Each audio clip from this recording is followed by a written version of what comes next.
Donc vous avez été condamné à 1 mois de sursis mis à l'épreuve pendant 24 mois avec une obligation de soins.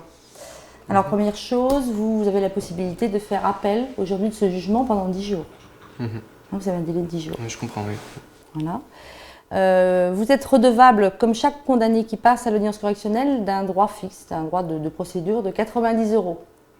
Ces 90 €, vous recevrez un avis du Trésor public, indirectement, pour régler. Voilà.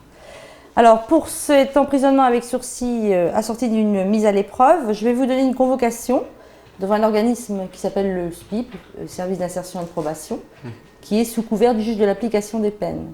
Voilà. Alors, j'ai comme date le jeudi 21 décembre 2006, 15 h. Très bien. Très bien. Parfait. Sachez que c'est important de se rendre à ces convocations. Hein. Si vous avez un souci, vous appelez cet organisme. Hein. Oui. Un sursis, ça peut toujours être révoqué par le juge de l'application des peines ou par le tribunal. Hein.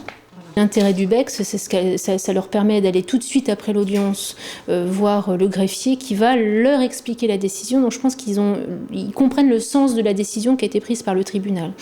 Donc je crois que c'est surtout un apport pour le justiciable.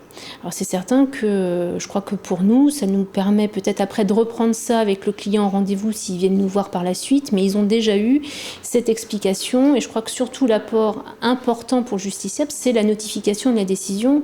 Tout à l'heure, mon client, on lui a tout de suite donné une date pour aller voir le SPIP et ça lui permet tout de suite de savoir ce qui va se passer par la suite, d'avoir tout de suite le contact avec l'éducateur qui va le prendre en charge au lieu d'attendre des semaines et des semaines pour voir exécuter sa décision.